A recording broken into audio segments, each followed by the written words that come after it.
Sorry, sir. First-class meals are only for confirmed premium passengers. If you mistakenly came up from another cabin, I need you to return to your assigned seat. Sir, first-class meals are not available for passengers from economy.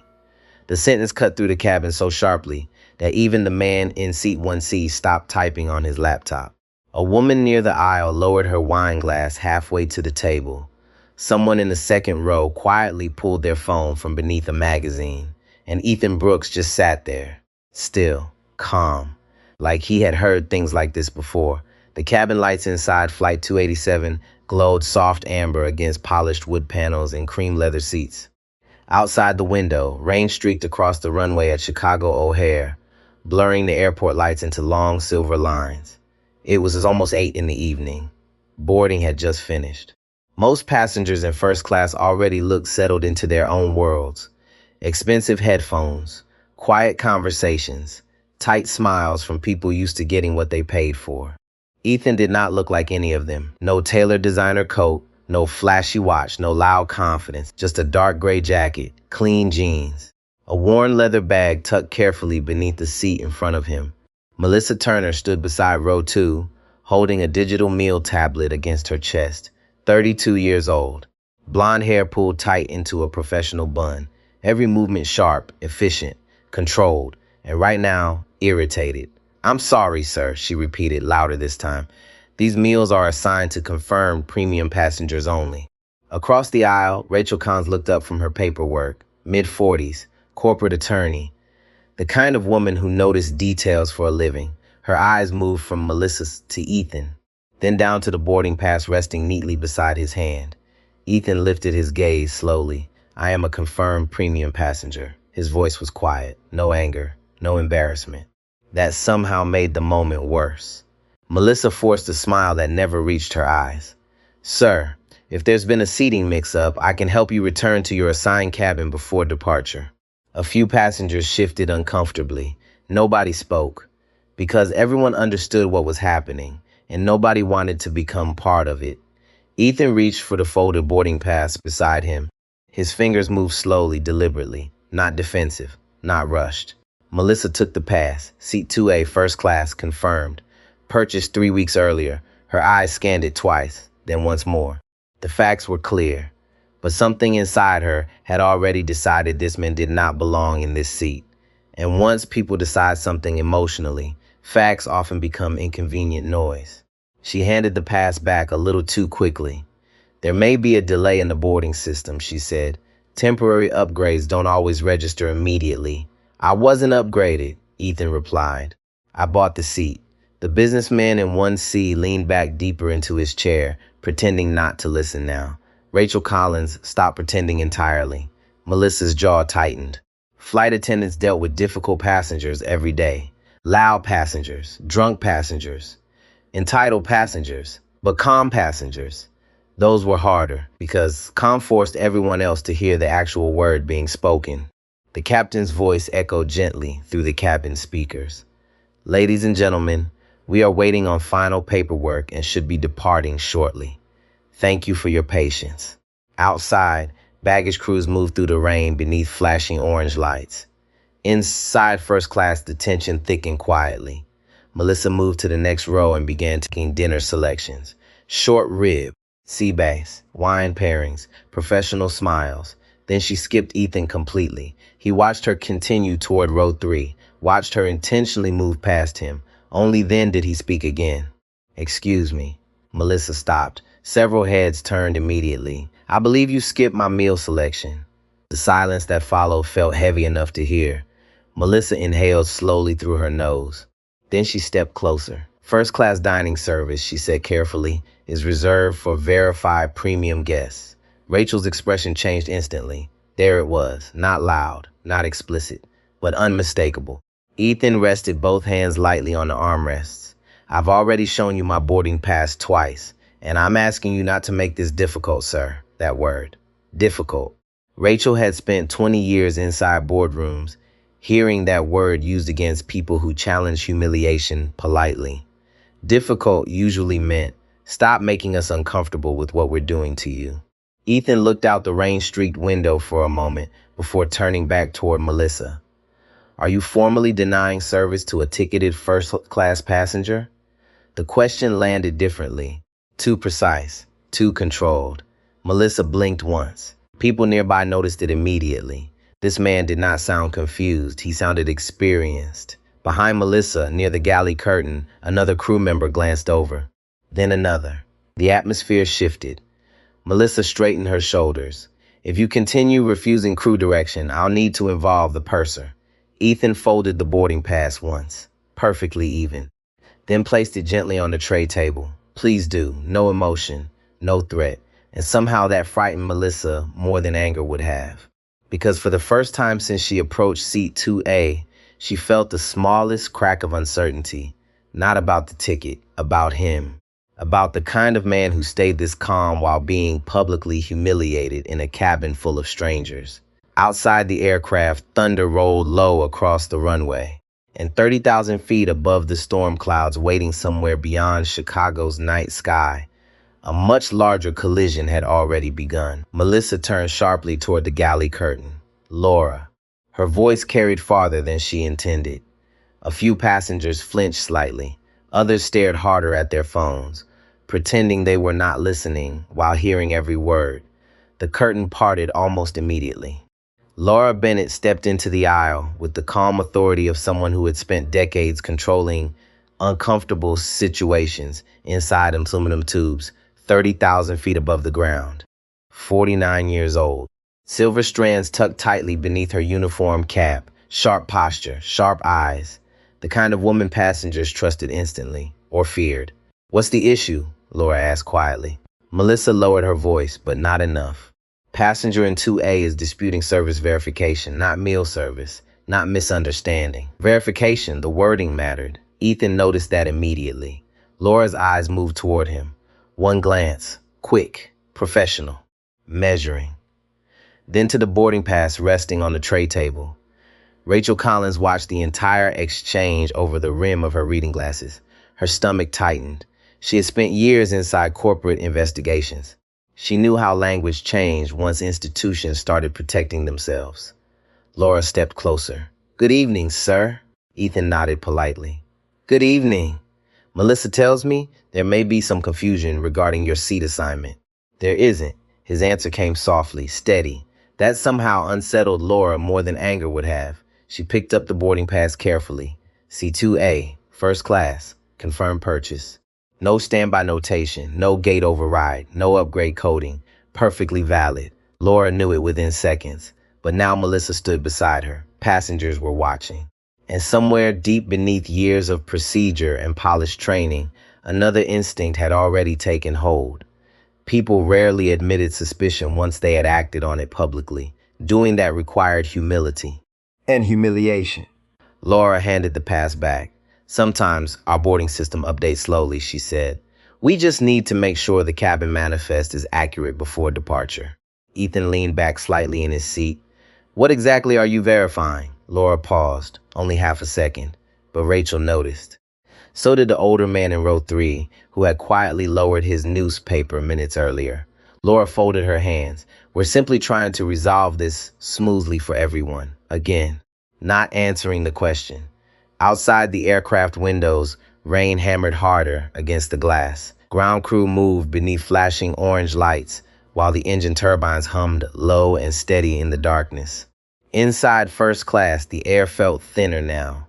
Melissa crossed her arms tightly. This would move much faster if he cooperated. Ethan turned toward her for the first time since Laura arrived. I showed you my ticket. You challenged crew instructions. No, Ethan said calmly. I challenged being denied service. That landed harder than anyone expected.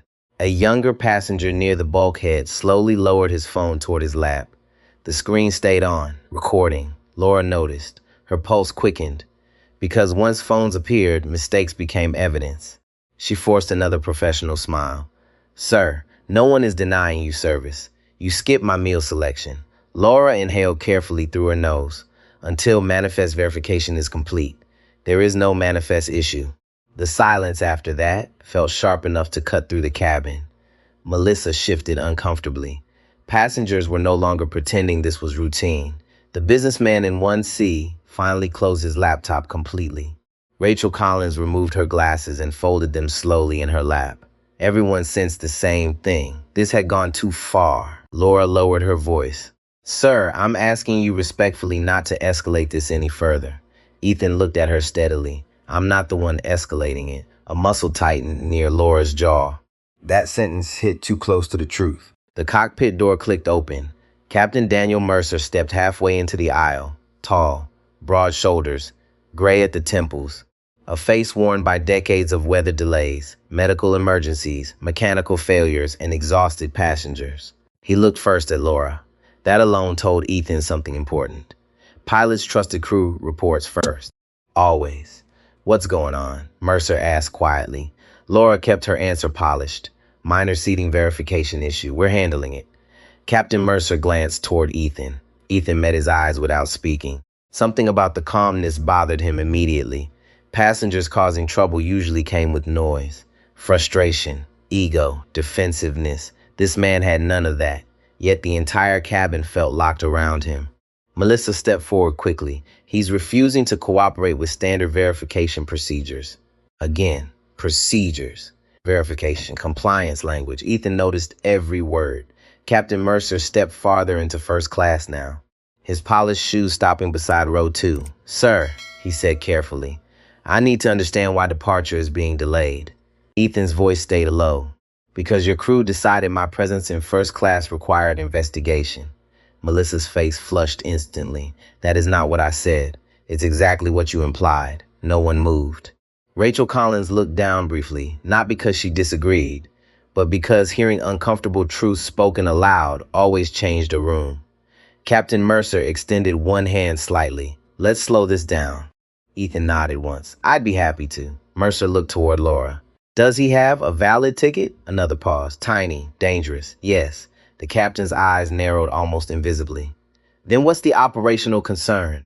Laura answered too quickly. Passenger resistance during cabin verification. Ethan gave the faintest shake of his head. There was no resistance until your crew denied service. Melissa opened her mouth again. Captain Mercer raised one hand without looking at her. She stopped immediately. That silence told Ethan something else. The captain had started realizing the story reaching the cockpit might not be the full one. Outside, thunder rolled across the tarmac. The plane shuddered lightly beneath a burst of wind. Inside the cabin, nobody touched their drinks anymore. Mercer rubbed one hand across his jaw slowly.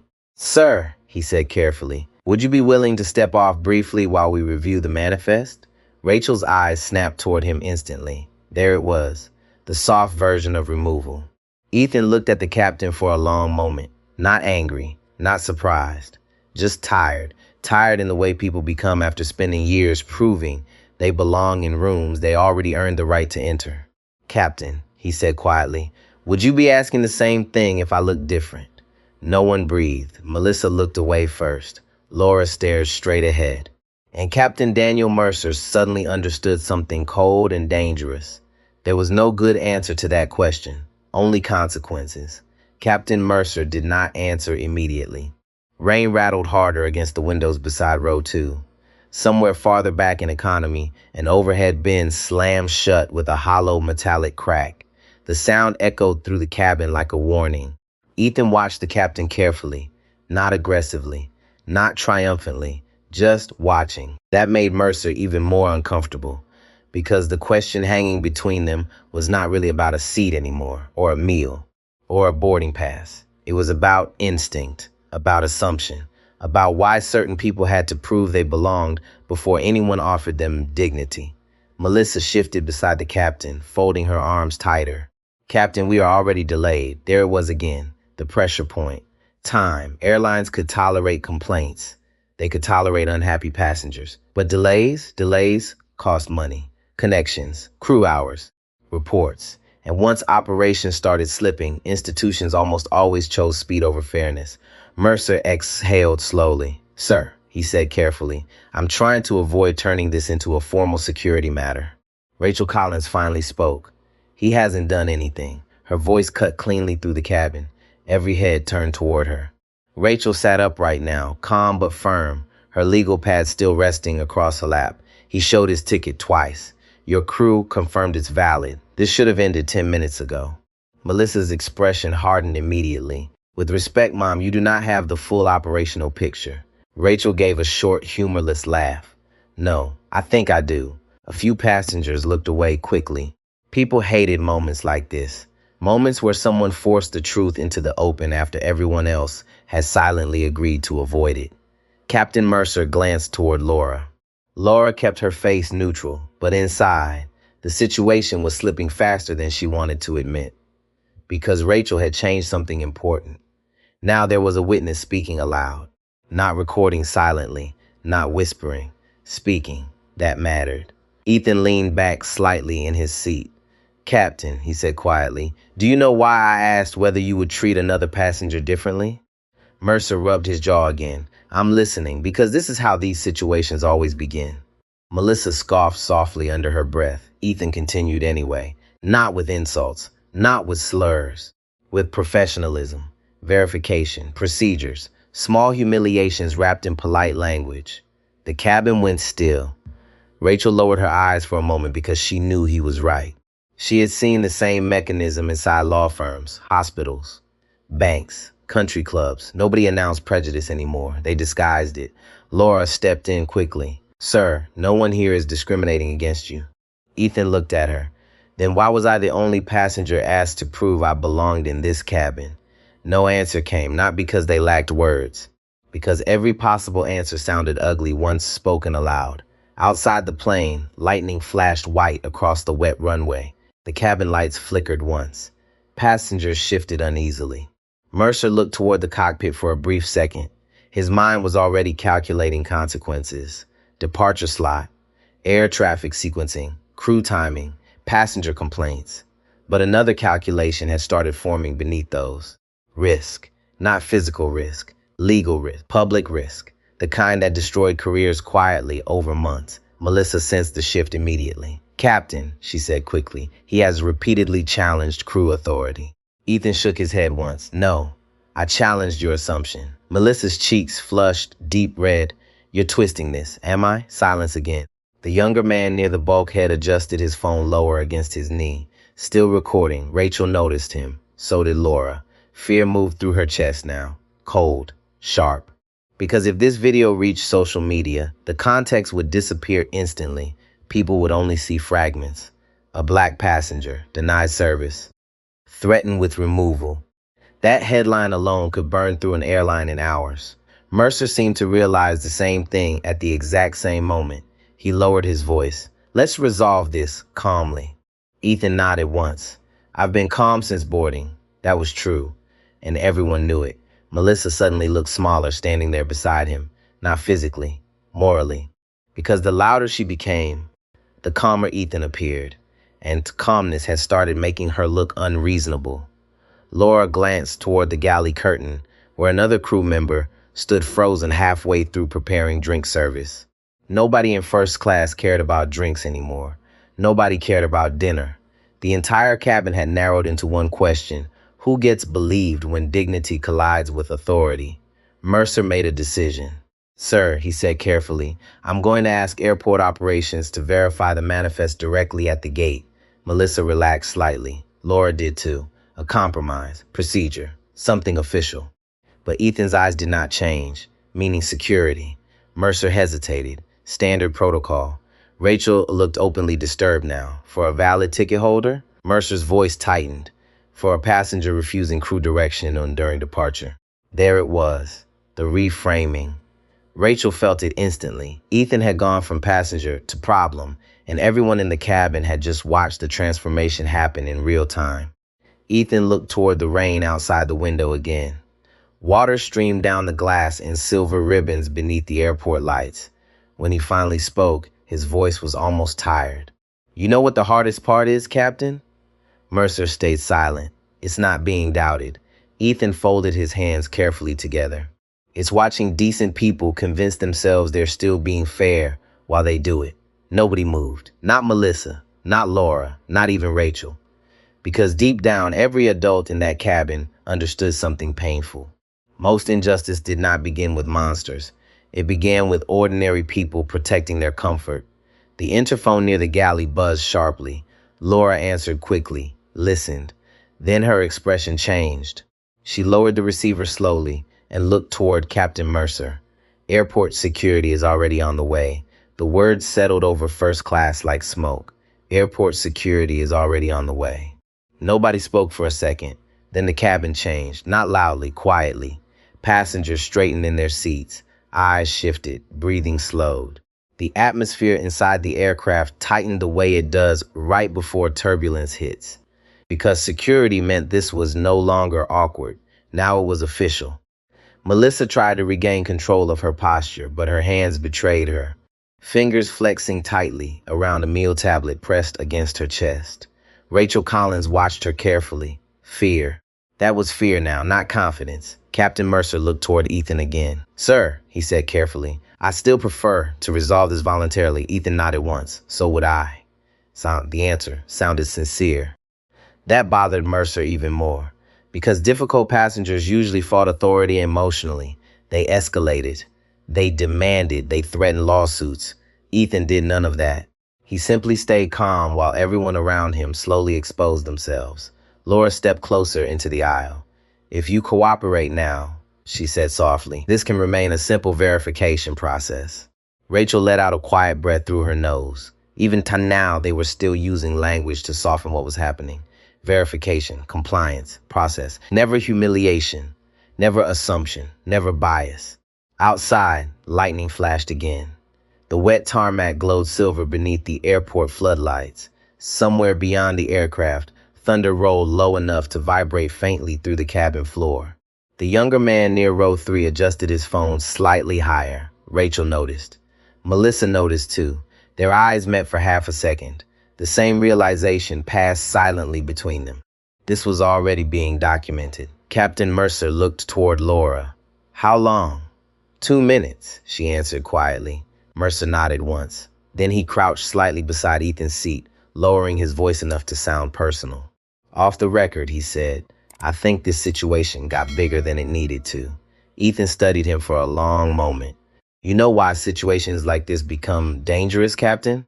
Mercer stayed silent. "Because once people publicly question your right to belong somewhere, they become emotionally invested in proving themselves right." Rachel felt that sentence land deep in her chest. Not because it sounded dramatic, because it sounded true. Melissa shifted again. "That's not what happened here." Ethan turned toward her slowly. "Then why am I the only passenger on this aircraft being escorted off for verification despite holding a valid first-class ticket?" Melissa opened her mouth. Nothing came out. Captain Mercer looked away first. That tiny movement did not escape Ethan, or Rachel, or anyone else watching. The interphone buzzed again near the galley. Laura answered quickly, "Yes." Pause. "Yes, send them up." She hung up slowly, then looked toward the front cabin door. The silence afterward felt enormous. Even the rain outside sounded louder now. A few rows back, an elderly couple whispered quietly to each other. The woman shook her head slowly, sadness crossing her face more than anger. Her husband leaned closer and murmured something Rachel barely caught. "Should've ended when he showed the ticket." Exactly. That was the tragedy of moments like this. The correct decision had been available almost immediately, but pride had kept pushing the situation forward. Melissa suddenly spoke again, too quickly. "He challenged crew authority from the beginning." "No," Rachel said firmly. "He challenged being embarrassed in front of an entire cabin." Melissa turned sharply toward her. "With respect, Mom, you were not part of the interactions." Rachel met her stare evenly. "I became part of it the second everyone in this cabin was forced to watch it." That hit harder than yelling would have. Laura stepped between them immediately. "Let's keep emotions out of this." Rachel almost smiled at that. Emotions had been inside this situation from the first moment Melissa saw Ethan sitting in seat 2A. The aircraft door opened. 2 airport security officers stepped inside. Dark uniforms, calm expressions, professional posture. Officer Daniel Ruiz entered first, mid-40s, broad shoulders, controlled eyes that scanned the cabin quickly before settling on row 2. Behind him came Officer Karen Doyle, older, sharper, carrying a small digital incident tablet in one hand. Neither officer looked aggressive. That somehow made the moment feel worse. Professional systems always looked calm while damaging people. Laura approached them first. Passenger compliance concern, she said quietly. Manifest verification, dispute delaying departure. Again, the same framing. Officer Ruiz nodded slowly and approached Ethan. Sir, he said evenly, I'm Officer Ruiz with Airport Operations. We need you to step off the aircraft briefly while we review some documentation. The entire cabin watched Ethan, waiting. Some passengers probably expected anger now, resistance, raised voices. Instead, Ethan calmly reached beneath the seat for his worn leather bag. The motion was slow, careful, almost graceful. Melissa blinked in surprise. Captain Mercer watched him closely. Something about the way Ethan moved suddenly felt wrong to him. Not threatening, not fearful, certain, like a man who already knew how this night would end. Ethan stood, tall, controlled, composed. The cabin somehow felt smaller once he was on his feet. Officer Doyle extended a hand politely toward the aisle. This way, sir. Ethan nodded, then paused. His eyes moved slowly across first class, not accusing, not bitter, just looking. At the passengers who stayed silent, at the crew protecting procedure over fairness, at the systems quietly escalating ordinary prejudice into official action. When he finally spoke, his voice remained low enough that people leaned forward to hear it. The hardest thing about dignity, he said softly, is how easy it becomes to take away when everyone around you decides comfort matters more than courage. Nobody moved. Rachel felt heat rise behind her eyes unexpectedly, because deep down, she knew he was talking about more than airlines, more than first class. He was talking about every room where decent people stayed quiet while someone else was slowly diminished in front of them. Officer Ruiz gently motioned again toward the exit. Ethan picked up his bag and walked off the aircraft without resistance. Behind him, first class remained completely silent. Like the cabin itself already understood, it had crossed a line it could not uncross. The jet bridge felt colder than the cabin. Ethan noticed that first. Not the officers beside him, not the sound of the aircraft door closing behind his back, not the faces pressed toward the small oval windows inside first class. The cold, a clean airport cold, dry and mechanical, blowing from vents hidden somewhere above the metal walkway. Officer Ruiz walked slightly ahead of him. Officer Doyle stayed just behind, her incident tablet held close to her chest. Neither touched him, neither rushed him. That mattered. Small things mattered in moments when dignity had already been scraped thin. Behind them, the aircraft door sealed with a soft thud. To the passengers inside, the problem had left. To Ethan, the real problem had finally stepped into the light. At the gate, everything looked too bright, too public. Fluorescent lights washed over the blue carpet, the boarding scanner, the empty stanchions still twisted into neat lanes. Gate agents stood near the counter, with faces carefully arranged into professional concern. A man in a navy blazer hurried over from the podium. "Is this the passenger?" he asked. Officer Ruiz gave him a look.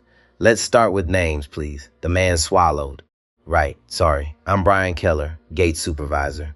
Ethan watched Brian's eyes flick down to his jacket, his bag, his shoes. Quick, automatic, a scan disguised as nothing. Ethan had seen it in hotel lobbies, banks, private clubs, conference centers. People called it observation, but too often it was judgment looking for permission. Officer Doyle tapped her screen.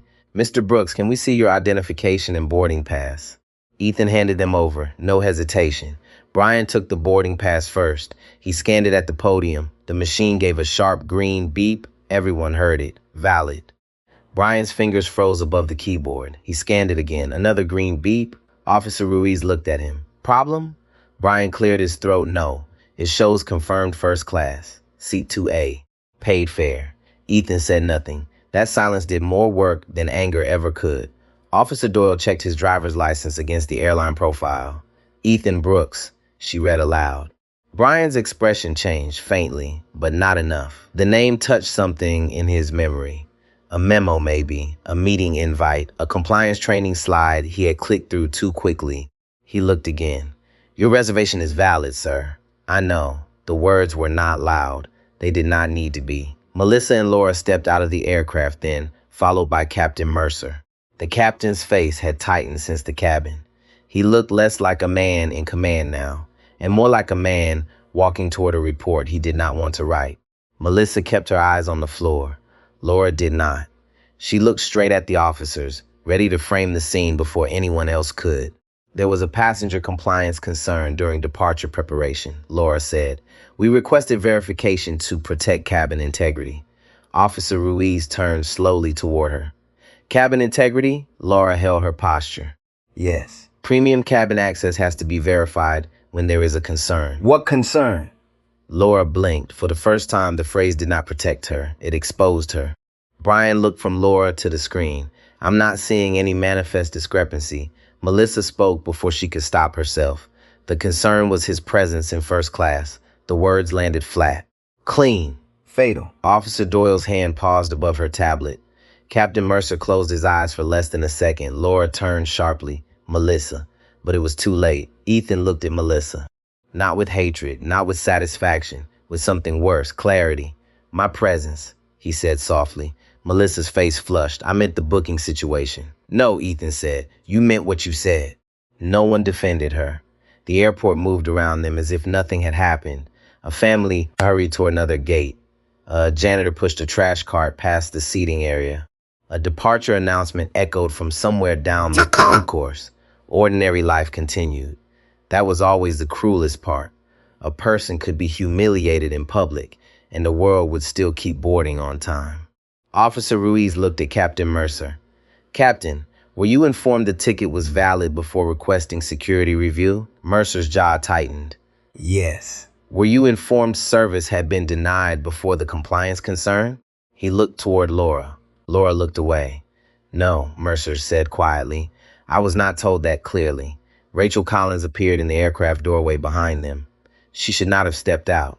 She knew that, but her conscience had already crossed the aisle before her body did. I can confirm it, she said. Everyone turned. Rachel held her purse in one hand and her folded glasses in the other. Her voice shook slightly, but she did not retreat. He was skipped during meal service. He asked a fair question. He showed his ticket. That's when they turned it into a compliance issue. Melissa stared at her. Rachel stared back. There was fear in Rachel's face, but there was also shame. The shame of having waited too long to speak. Ethan saw it and gave her the smallest nod. Not forgiveness, not absolution, acknowledgement. Sometimes that was enough to keep a person standing.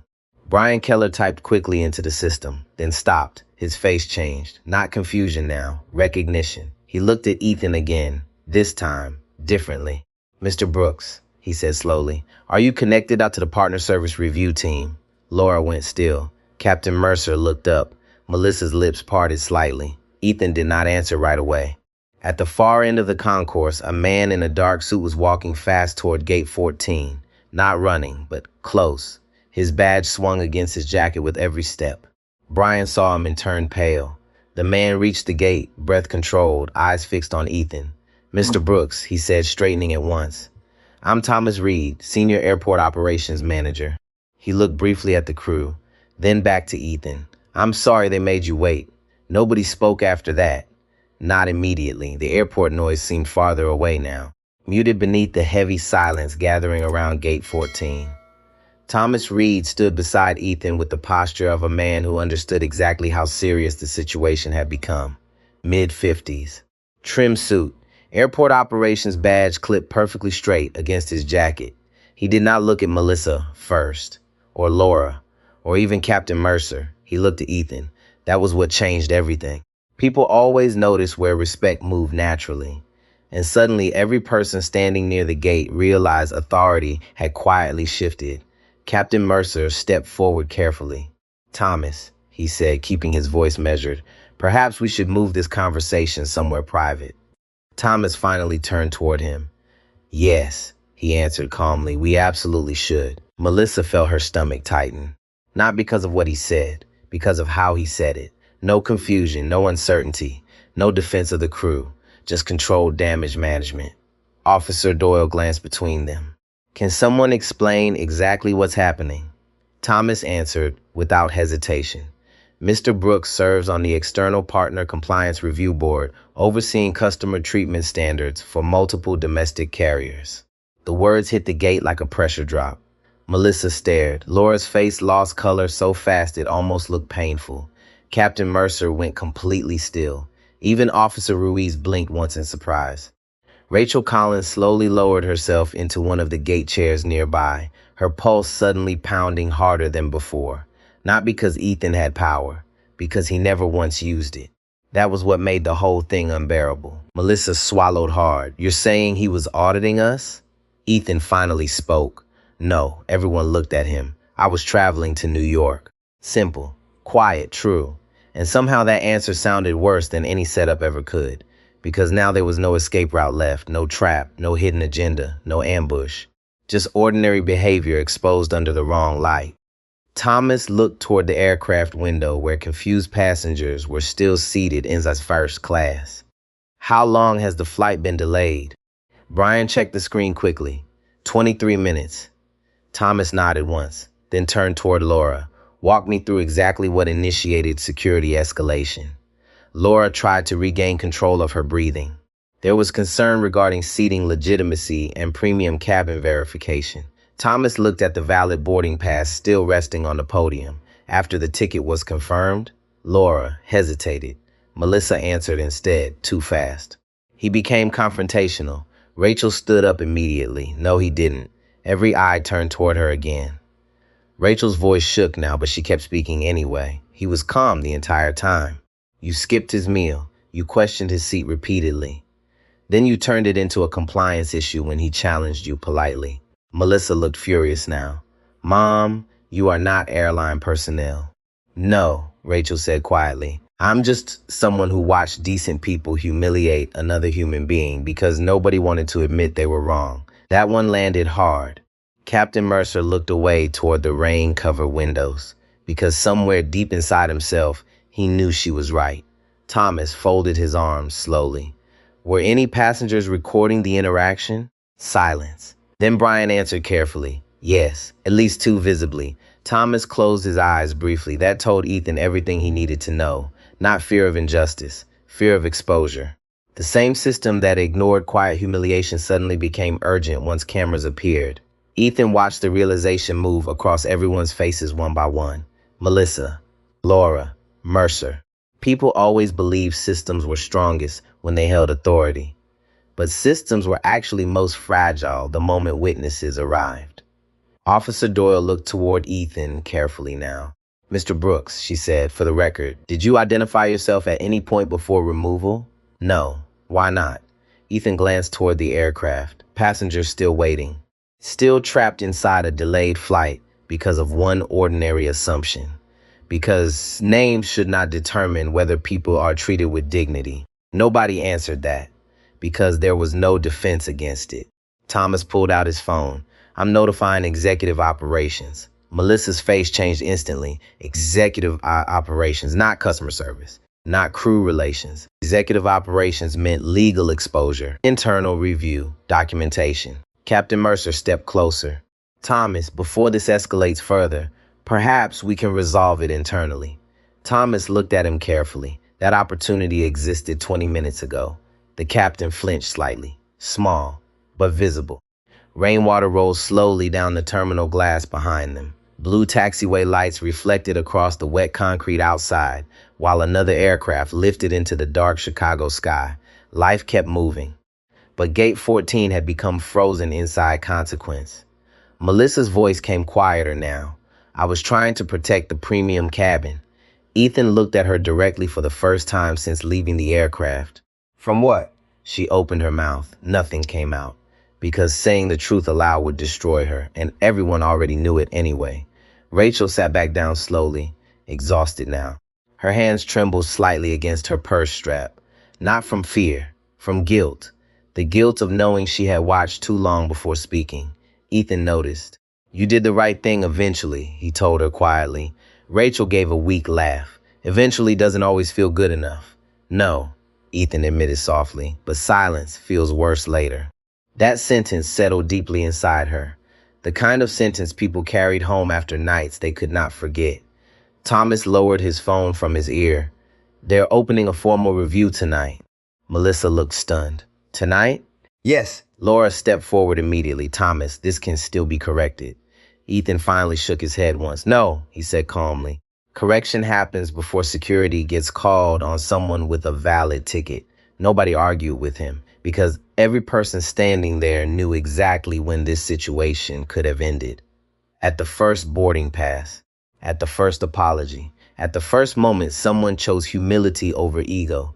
Instead, they kept choosing procedure over humanity, and now the system itself has started watching. The terminal speakers announced another boarding call somewhere down the concourse, but nobody near gate 14 seemed to hear it anymore. The air had changed. People walking past the gate slowed down now. They sensed tension without understanding it. A delayed flight, airport security, airline management gathering near the podium. Ordinary travelers always noticed trouble, even when they pretended not to. Thomas Reed stepped aside to answer another call, his voice lowered but urgent.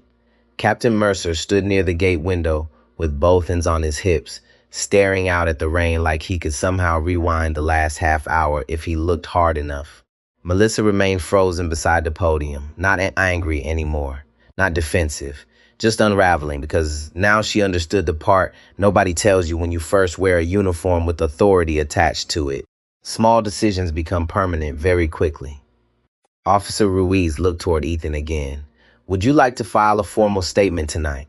Ethan adjusted the strap on his worn leather bag. I already have. Ruiz frowned slightly. Ethan glanced toward Thomas. "He knows." Thomas lowered his phone slowly. "Yes," he admitted. "The review request was submitted from the gate 15 minutes ago." Laura's head snapped toward Ethan. "You filed a report while this was happening?" "No," Ethan said calmly. "The system filed it automatically. Nobody understood immediately." Then Brian Keller's face changed. He looked at the boarding system screen again, then at Ethan. "You scanned the QR verification." Ethan nodded once. Rachel Collins blinked in surprise. "What does that mean?" Brian answered quietly, almost to himself. "Premium compliance passengers sometimes travel anonymously during active service evaluations." Melissa looked physically sick now. "No," she whispered. "No, that's not possible." But it was. And suddenly every detail from the night rearranged itself into something far more dangerous. The calmness, the precise language, the refusal to argue emotionally, the questions. Ethan had not escalated anything. He had documented it. Captain Mercer turned away from the window sharply. "You were auditing this flight." Ethan met his eyes evenly. "No, Captain." Then after a small pause, "I was observing whether people still knew how to treat each other when no one important seemed to be watching." The silence afterward felt enormous. Rachel sat perfectly still, because that sentence reached far beyond airports, far beyond airlines. It reached into hospitals, restaurants, banks, schools, all the places where dignity quietly depended on who people believed mattered. Thomas returned to the group. "Corporate legal is joining remotely in 10 minutes. Melissa looked panicked now. "This is insane," she said. "I never used a racial slur. I never insulted him." Ethan nodded slowly. "I know. Then why does everyone keep acting like I did something terrible?" His eyes stayed on hers. "Because dignity can be damaged long before hatred becomes loud." Melissa's breathing became uneven. "I was doing my job," Rachel answered softly from behind them. "No, you were protecting your assumption." Melissa turned sharply toward her again. "You don't know what it's like working flights every day. We deal with scams constantly." And was he scamming you? Rachel asked. Melissa said nothing, because she already knew the answer. No fake ticket, no aggressive behavior, no intoxication, no disruption. Just a man who did not match the picture she expected to see in seat 2A. Captain Mercer finally stepped closer to Ethan. His voice had changed now, less defensive, more human. "How long have you been doing these reviews?" 12 years. "And this still happens?" Ethan gave a tired smile that never fully formed. More quietly now. That hit Mercer harder than he expected, because he realized something painful. Everyone on that aircraft believed they were good people. Melissa probably volunteered somewhere. Laura had likely trained younger flight attendants for years. Mercer himself had spent decades protecting passengers safely across storms and emergencies. None of them woke up wanting to humiliate someone. And yet they still did it. That was the danger, not evil people. Ordinary people protecting systems instead of humanity. Thomas's phone buzzed again. He read the screen and cursed softly under his breath. Laura noticed immediately. What? Thomas looked up slowly. One of the passenger videos is already online. Melissa grabbed the edge of the podium. What? Rachel closed her eyes briefly. Too late. Always too late once the truth reached the public before the institution controlled the narrative. Thomas continued reading. It already has over 50,000 views. Captain Mercer rubbed both hands across his face. The younger passenger with the phone. Of course, a short clip would spread fast. A calm black passenger, first class. Security called, valid ticket. The internet would fill the missing details on its own within minutes. Laura straightened quickly. We need a statement immediately. Thomas looked at her sharply. No, we need honesty immediately. That sentence landed like a slap. For the first time all night, Laura had no professional response ready. Officer Doyle stepped toward Ethan. You understand this is going to become public. Ethan nodded. I know. You seem very calm about that. Ethan looked through the rain-streaked terminal windows toward the aircraft still sitting motionless at the gate. I'm calm because this stopped being about me the moment security was called. Rachel felt that deep in her chest. Because he was right. This story no longer belonged to one passenger or one crew. It belonged to every person who had ever been quietly humiliated while others watched in silence. Melissa's voice broke slightly now. I really thought I was following procedure. Ethan finally looked at her with something softer in his expression. Not anger, not pity, sadness. That's what should scare you most. She stared at him. Why? Because systems become dangerous when people stop noticing the difference between policy and humanity. Nobody moved. The rain kept falling outside. The aircraft remained grounded. And somewhere inside first class, untouched meal trays were still waiting for passengers who no longer felt quite as comfortable in their seats as they had an hour earlier. The conference room near terminal operations smelled faintly of burnt coffee and wet coats. Rain tapped steadily against the long glass windows overlooking the runway, while airport employees moved silently beyond the walls, carrying folders, tablets, and paper cups they had long forgotten to drink from. Nobody in the room looked comfortable. Melissa sat rigid near the far end of the table, both hands wrapped tightly around each other in her lap. Laura stared down at a printed incident report she had not turned a single page of in nearly 10 minutes. Captain Mercer remained standing beside the windows, shoulders tense, eyes fixed on the aircraft still parked motionless at Gate 14. Flight 287 had now been delayed almost 1 hour. Not because of weather, because of people. Thomas Reed placed another phone face down on the table. It was the third one vibrating nonstop in the last few minutes. Corporate communications wants a timeline, he said. Nobody answered. Officer Doyle sat quietly near the door, reviewing body camera notes from the gate interaction. Every few seconds, she glanced toward Ethan with the same measured curiosity she had carried since learning who he was. Not celebrity curiosity, professional curiosity. The kind that came when someone remained calm in situations designed to strip calm away. Ethan sat alone near the middle of the room. His leather bag rested beside his chair exactly where he placed it. His jacket remained buttoned despite the heat. He looked tired now, not broken, just tired. The kind of exhaustion people carried after years of watching the same lesson repeat itself in different buildings with different uniforms. Thomas finally sat down across from him. For the record, he said quietly, you were never formally flagged for active observation tonight.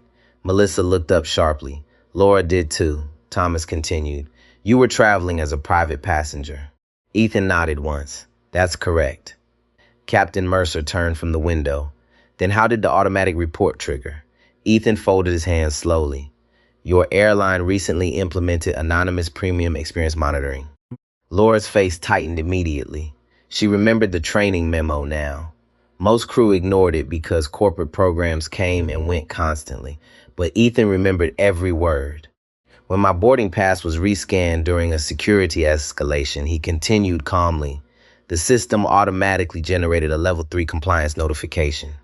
Thomas rubbed his forehead, which immediately alerted executive review. Melissa looked like she might be sick. No one told us level 3 could activate from a passenger removal. Ethan looked at her gently. That's because it normally requires multiple procedural failures happening together. Nobody moved after that, because now the shape of the disaster became fully visible. Not one mistake. A chain.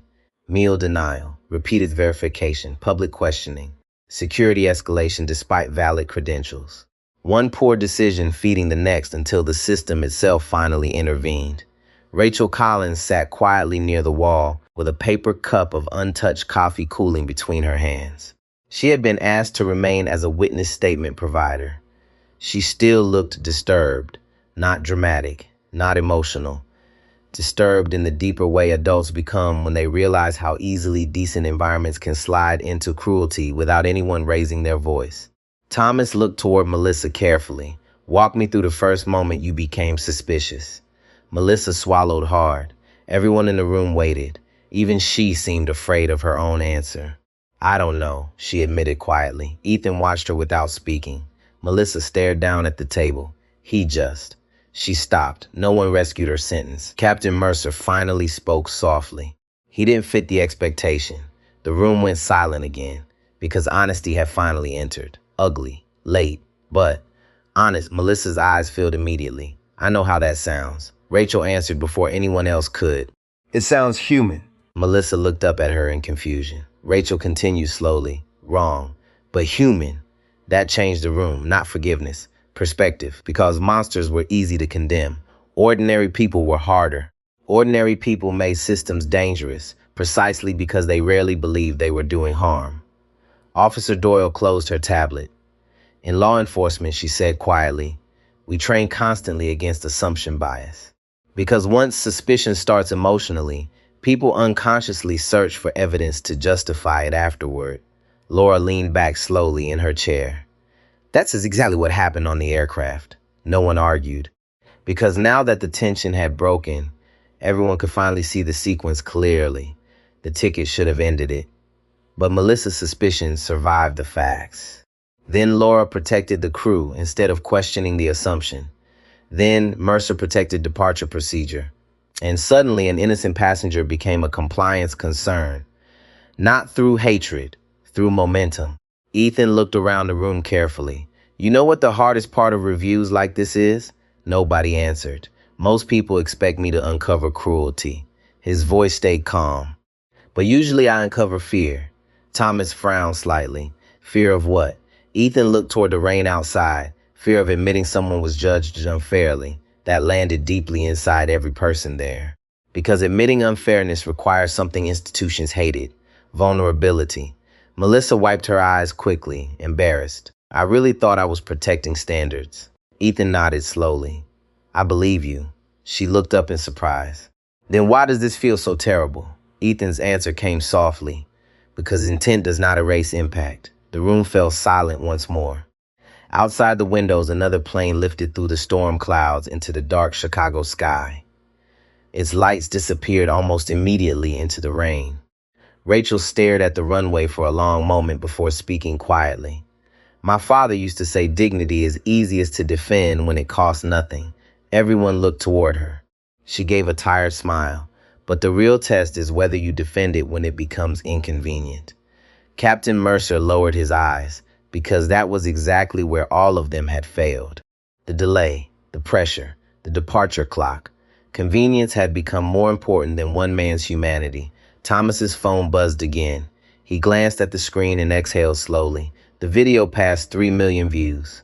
Nobody reacted immediately. The number felt unreal, but Ethan barely looked surprised, because public attention was never really the shocking part. The shocking part was how many people recognized themselves in stories like this once they saw them happen out loud. By midnight, the airport no longer felt like an airport. It felt like a courtroom nobody had prepared for. Phones kept vibrating across the conference table. Legal teams, corporate executives, media inquiries. Internal compliance officers suddenly awake and deeply interested in details they had ignored for years. The rain outside had finally slowed, but the storm inside terminal operations had only grown heavier. Flight 287 remained grounded. Passengers had been rebooked. Some were angry. Most were confused. A few had already recognized Ethan from screenshots spreading online beside headlines that changed every few minutes. First-class passenger escorted off plane, despite valid ticket. Airline faces bias investigation after a viral video. Premium passenger removed during meal service dispute. Every headline missed something important. The meal never mattered. Thomas Reed sat at the end of the table, reviewing the latest statement draft from corporate communications. His tie hung loose now. The exhaustion in his face looked older than the evening itself. They want to issue an apology immediately, he said. Captain Mercer gave a tired nod. They should. Thomas looked toward Ethan. They want to apologize publicly to you by name. Ethan shook his head almost instantly. No, that surprised everyone. Melissa looked up slowly. Thomas frowned. Why not? Because this was never only about me. The room quieted again. Ethan leaned back slightly in his chair. If the statement only apologizes because I happen to hold influence, then the lesson gets lost. Officer Doyle watched him carefully. Most people in Ethan's position would have wanted consequences first. Headlines, accountability, public humiliation. But Ethan seemed focused on something larger. Systems, patterns. The invisible damage done long before stories reached the news. Rachel Collins sat beside the windows now, staring down at the dark runway lights glowing across the wet pavement. She had called her daughter an hour earlier to say she would be home late. She still had not fully processed what she witnessed. Not the argument. The silence around it. That was the part haunting her most. The way intelligent adults watched a man slowly lose dignity one polite sentence at a time. Melissa suddenly spoke again, quieter than before. My father worked airport security for 30 years. Nobody interrupted her. He used to tell me the biggest danger in this job is getting too comfortable making fast judgments. She swallowed hard. I thought I understood what he meant. Ethan looked at her calmly. And now? Melissa stared down at her trembling hands. Now, I think comfort is exactly what caused this. No one argued, because she was finally telling the truth. Comfort with assumption. Comfort with authority. Comfort with letting procedure overpower empathy. Captain Mercer sat heavily into one of the empty chairs. I keep replaying the moment you asked me whether I would react differently if you looked different. He rubbed his face slowly. I knew there was no good answer. But I still kept following the process anyway. Ethan nodded once. That's how systems fail. Mercer looked up, not through hate. Usually not, Ethan answered softly. Usually through people choosing the safest professional path instead of the bravest human one. That sentence settled heavily over the room. Thomas's phone buzzed again. He ignored it this time. Outside the conference room, airport employees moved quietly through the late-night terminal, carrying cleaning supplies and closing reports. The airport itself was beginning to empty, but inside the room, nobody felt finished. Officer Ruiz leaned against the doorway with folded arms. You know what bothers me most? He said. Everyone looked toward him. We responded, because the call used the words, passenger compliance concern. He shook his head slowly. The moment certain phrases enter the system, everybody downstream assumes the passenger is the problem before they even arrive. Laura finally spoke after nearly 20 minutes of silence. And we created that language. Her voice sounded hollow. Rachel looked toward her. Laura stared at the table. We turned discomfort into procedure, then procedure into escalation. Ethan did not answer. He did not need to. She already understood. Thomas exhaled slowly. The board wants immediate suspension recommendations by morning. Melissa closed her eyes. Captain Mercer looked toward her briefly, not defending, not condemning, just exhausted. Because everyone in that room had finally realized something painful. Punishment alone would not solve this. The deeper issue lived underneath policy manuals and training videos. It lived inside reflex, inside assumption, inside the split-second calculations people made about who belonged in certain spaces. Rachel stood slowly from her chair. When I was young, she said quietly, my mother cleaned hotel rooms outside Detroit. The room turned toward her. She used to tell me something after difficult days. Rachel smiled sadly. She said the fastest way to reveal character is to give somebody tiny amounts of power over strangers. Melissa looked down immediately. Rachel continued gently. Not because power creates cruelty, because it reveals what people already believe about who deserves respect. Nobody spoke after that. The silence felt earned now, not defensive, reflective. Thomas finally slid the drafted public statement across the table toward Ethan. Then, tell us what should be said. Ethan looked at the paper for several seconds without touching it. Then he answered quietly. Tell the truth. Thomas waited. Ethan's eyes moved slowly around the room. Tell people a valid passenger was denied dignity long before he was denied service. Melissa's breathing caught slightly. Tell them no racial slur was spoken. Laura lowered her eyes. Tell them the danger came from ordinary assumptions, repeated confidently. Captain Mercer stared out toward the sleeping runway. And tell them, Ethan finished softly, that policies mean nothing if humanity disappears the moment someone seems different from what you expected. Nobody moved. Because deep down, every person in that room knew the statement was no longer just about an airline. It was about the kind of country people quietly created every day through small decisions nobody thought mattered until it was too late. By 2 a.m, the airport had gone quiet, the kind of quiet that only exists after long storms and longer nights. Most of the terminal lights had dimmed. Cleaning crews moved slowly across polished floors with heavy carts and tired eyes. Somewhere far down the concourse, a floor machine hummed softly like distant thunder fading away. Inside the conference room, nobody looked the same anymore. Melissa sat with both hands wrapped around a paper cup that had gone cold nearly an hour earlier. Laura's uniform jacket rested across the back of her chair now, the sharp authority she wore so comfortably earlier in the night, stripped away piece by piece. Captain Mercer stood alone near the window again, staring at the empty gate where Flight 287 should have departed long ago. Thomas Reed had spent the last hour moving between calls with executives, legal advisors, and operations directors. Each conversation made the situation feel larger, not louder, heavier, because the deeper they investigated, the worse the pattern became. More complaints, more reports, more passengers quietly describing moments that sounded painfully familiar, not dramatic incidents. Small ones, cold looks, extra questioning, different treatment, polite humiliation wrapped in professional language. The kind of things easy to dismiss one at a time, until they formed a pattern impossible to ignore. Ethan stood near the coffee station, pouring himself fresh coffee slowly, carefully, like a man who had done this exact routine in 100 airports before. Officer Doyle watched him for a moment. You travel alone often? Ethan nodded, most of the time. Even knowing situations like this can happen, he gave a faint smile. Especially because situations like this can happen. That answer stayed with her, because she understood what he meant. People only reveal their instincts when they think no consequences are attached. Rachel Collins walked over quietly and stood beside Ethan near the windows. The city lights beyond the runway glowed faint gold through the rain-streaked glass.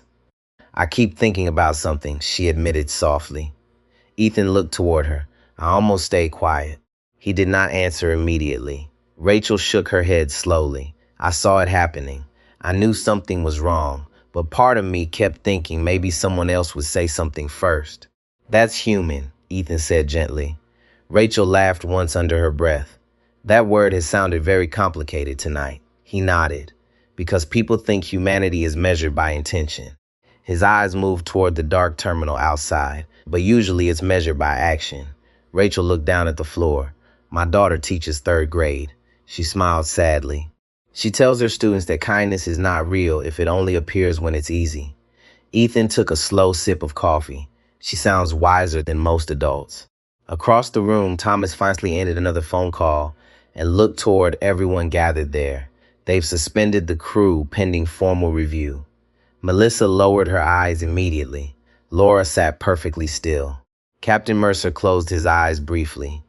No one argued, not because they agreed with punishment alone, because the understood consequences had already started long before corporate decisions arrived. Melissa suddenly stood from her chair. I need to say something. The room turned toward her. Her breathing trembled slightly, but she stayed standing. When I first saw Mr. Brooks sitting in first class tonight, she stopped, swallowing hard. I made a judgment before I ever spoke to him. Nobody interrupted.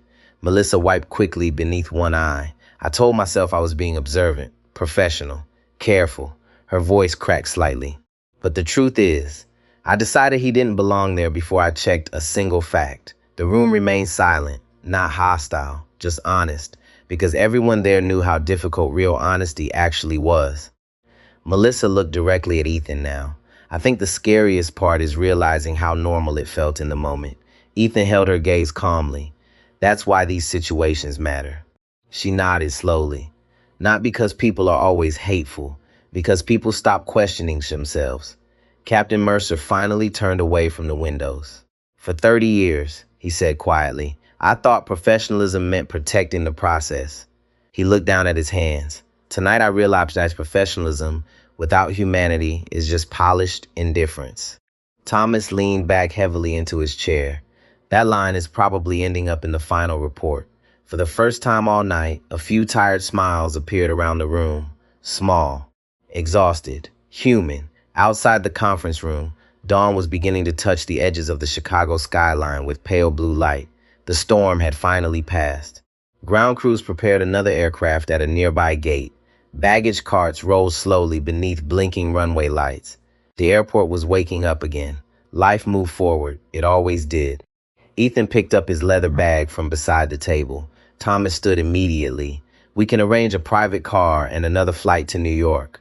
Ethan nodded politely. Thank you. Melissa stepped forward carefully before he could leave. I know an apology doesn't erase what happened. No, Ethan answered softly, but understanding why it happened matters. She lowered her eyes. I'll remember this night for the rest of my life. Ethan adjusted the strap on his bag. That means it mattered. Then he walked toward the conference room door. Not angry, not triumphant, not defeated, just quiet. The kind of quiet carried by people who understand that real power is not making others feel small. It is making people finally see what they refused to see before. Rachel watched him disappear down the terminal hallway beneath the early morning lights. And for the first time since boarding Flight 287, the entire night finally made sense. One man had entered the aircraft looking ordinary, but dignity had been sitting in seat 2A the entire time. If this story meant something to you, take a moment to like the video and subscribe to the channel for more stories that remind us how much simple respect still matters in this world. And in the comments, write these 3 words: never stay silent.